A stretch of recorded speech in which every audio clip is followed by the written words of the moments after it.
প্রিয় ছাত্রছাত্রী কেমন আছো? আশা করি সকলে ভালো আছো। আজকে চলে এসেছি তোমাদের কাছে কতগুলি গুরুত্বপূর্ণ জিকে টাইপ প্রশ্ন নিয়ে।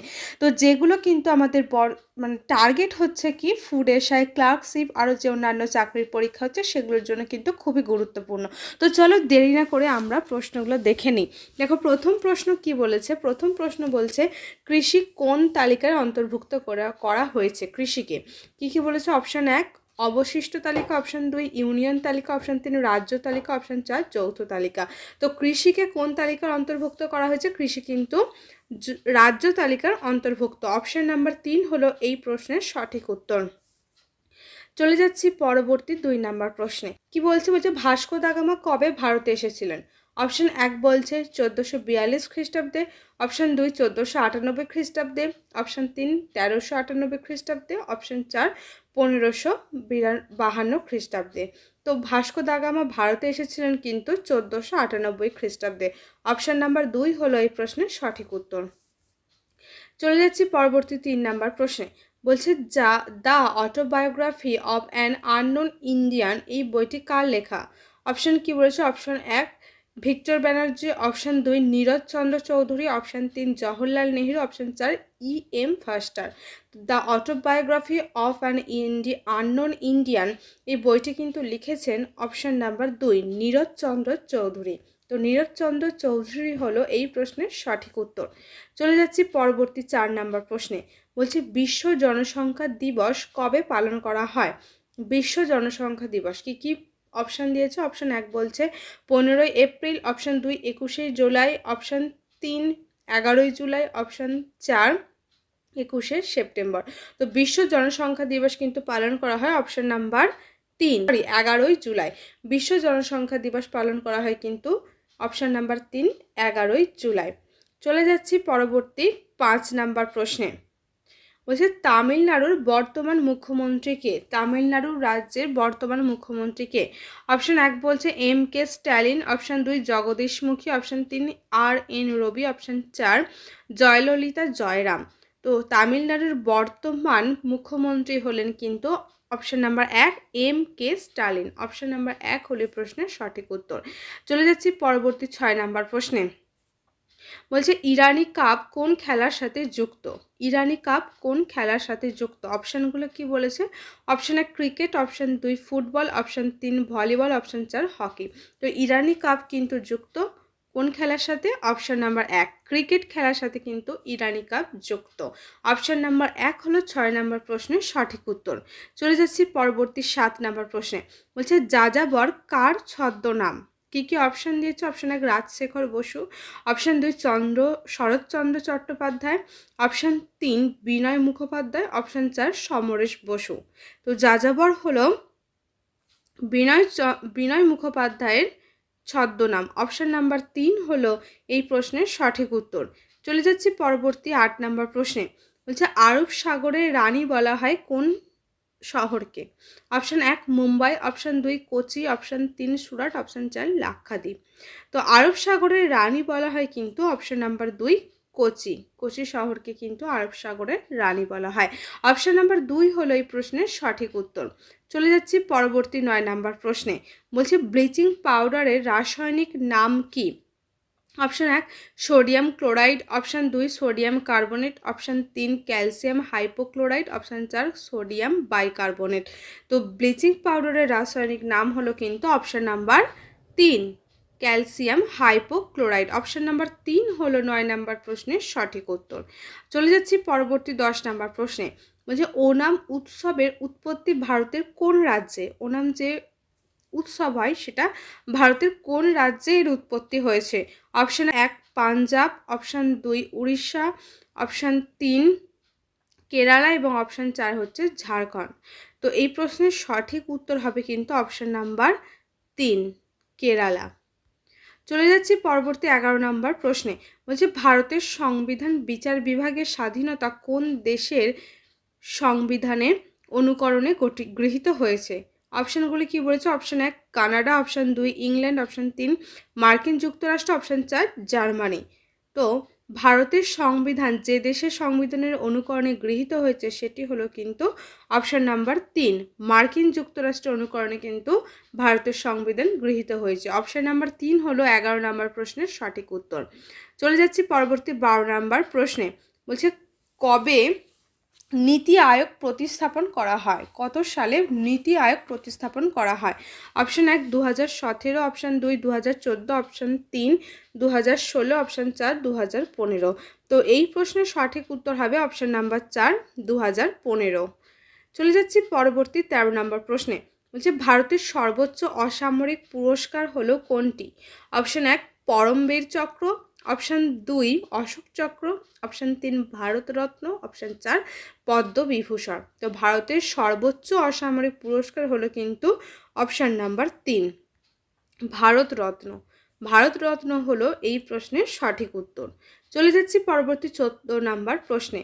বলছে যে ধাতুটি তাপ ও তড়িতের উত্তম পরিবাহী, কোন ধাতুটি তাপ ও তড়িতের উত্তম পরিবাহী? Option 1 silver, option 2 graphite, option 3 aluminium, option 4 nickel. তো যে ধাতুটি তাপ ও তড়িতের উত্তম পরিবাহী সেটি হলো কিন্তু option number 1 silver. Option number 1 হলো 14 নম্বর প্রশ্নের সঠিক উত্তর। চলে যাচ্ছি পরবর্তী 15 নম্বর প্রশ্নে। বলছে কে ইস্ট ইন্ডিয়া অ্যাসোসিয়েশন প্রতিষ্ঠা করেন?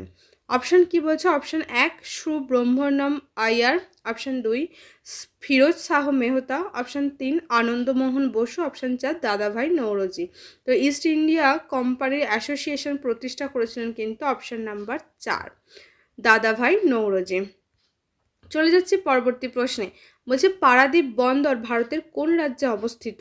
Option 1 Paschimbanga, option 2 Uttar Pradesh, option 3 Karnataka, option 4 Orissa.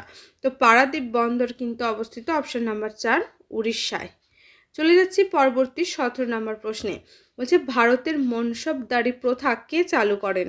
Option 1 Babur, option 2 Humayun, option 3 Akbar, option 4 Shahjahan. ভারতের মনসবদারি প্রথা কিন্তু চালু করেন অপশন নাম্বার 3 আকবর।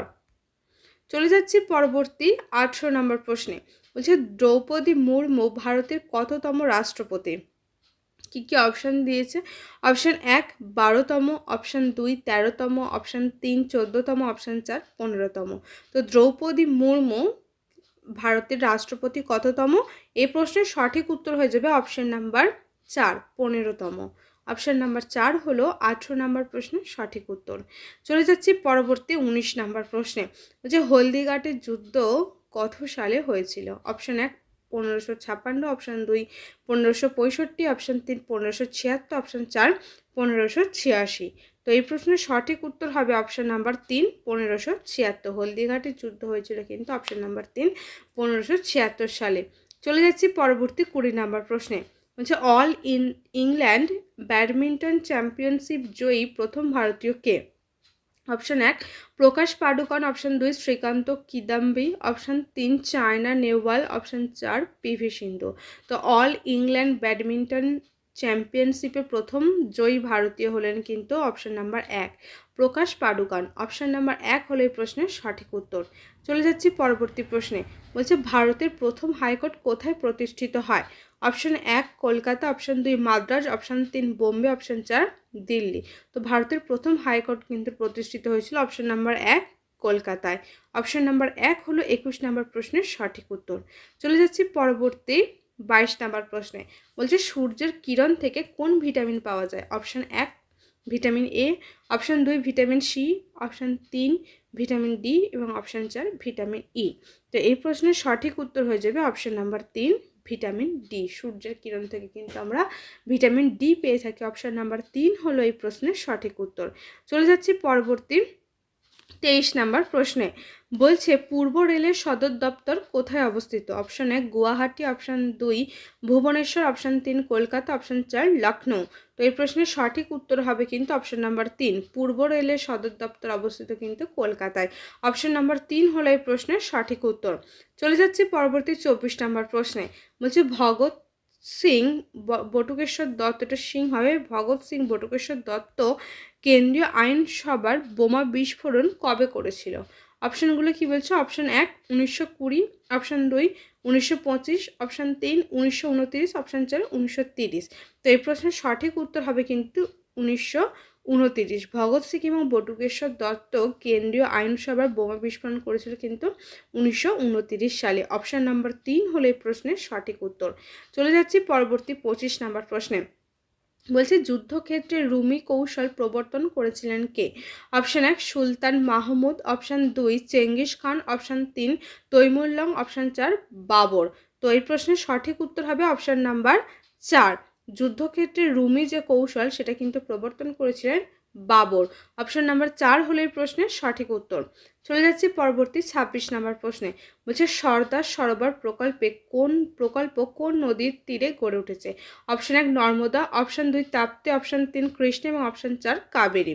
তো সর্দার সরোবর প্রকল্প গড়ে উঠেছে কিন্তু নর্মদা নদীর তীরে। অপশান নাম্বার 1 হলো এই প্রশ্নের সঠিক উত্তর। চলে যাচ্ছি পরবর্তী 27 নম্বর প্রশ্নে। বলছে নিচের কোন সমুদ্র স্রোতটি শীতল? অপশান 1 কুরেশীয় স্রোত, অপশান 2 উপসাগরীয় স্রোত, অপশান 3 পেরু স্রোত, অপশান 4 নিরক্ষীয় স্রোত। কোন স্রোতটি বলছে শীতল? এই প্রশ্নের সঠিক উত্তর হবে কিন্তু অপশান নাম্বার 3 পেরু স্রোত হচ্ছে একটি শীতল স্রোত। অপশান নাম্বার 3 হলো এই প্রশ্নের সঠিক উত্তর। চলে যাচ্ছি পরবর্তী 28 নম্বর প্রশ্নে। বলছে কোনো বিল অর্থ বিল কিনা সে সম্পর্কে চূড়ান্ত সিদ্ধান্ত কে নেন? কী কী অপশান দিয়েছে? অপশান 1 প্রধানমন্ত্রী, অপশান 2 রাষ্ট্রপতি, অপশান 3 অর্থমন্ত্রী, অপশান 4 হচ্ছে স্পিকার। তো কোনো বিল অর্থ বিল কিনা সেই সম্পর্কে চূড়ান্ত কিন্তু সিদ্ধান্ত নেন স্পিকার। অপশান নাম্বার 4 হলো এই প্রশ্নের সঠিক উত্তর। চলে যাচ্ছি পরবর্তী 29 নম্বর প্রশ্নে। বলছে নিচের কোনটি ভারতের দীর্ঘতম সেচ খাল? অপশান 1 যমুনা খাল, অপশান 2 সিরহান্দ খাল, অপশান 3 ইন্দিরা গান্ধী খাল, অপশান 4 উচ্চবাড়ি দোয়াব খাল। তো ভারতের দীর্ঘতম সেচ খাল হলো কিন্তু অপশান নাম্বার 3 ইন্দিরা গান্ধী খাল। অপশান নাম্বার 3 হলো এই প্রশ্নের সঠিক উত্তর। চলে যাচ্ছি পরবর্তী 30 এবং লাস্ট প্রশ্নে। বলছে জলে ভাসমান আণুবীক্ষণিক জীবেদের কি বলা হয়? অপশান 1 জীবাণু, অপশান 2 অণুজীব, অপশান 3 প্ল্যাঙ্কটন, অপশান 4 সবকটি। জলে ভাসমান আণুবীক্ষণিক জীবেদের বলা হয় কিন্তু অপশান নাম্বার 3 প্ল্যাঙ্কটন। তো ছাত্রছাত্রীরা এই ছিল আজকের প্রশ্ন। আশা করছি প্রশ্নগুলো তোমাদের খুবই ভালো লাগবে। যদি ভালো লেগে থাকে তাহলে অবশ্যই আমার চ্যানেলটিকে সাবস্ক্রাইব করে পায়েল কুমার স্টাডি চ্যানেলের পাশে থেকো, এবং যারা এখনও পর্যন্ত এই ভিডিওটিকে লাইক করোনি তারা অবশ্যই লাইক করো এবং কমেন্ট করে জানিও তোমাদের ভিডিওটা কেমন লেগেছে। সকলে ভালো থেকো, সুস্থ থেকো। দেখা হচ্ছে পরের কোনো ভিডিওতে। ধন্যবাদ।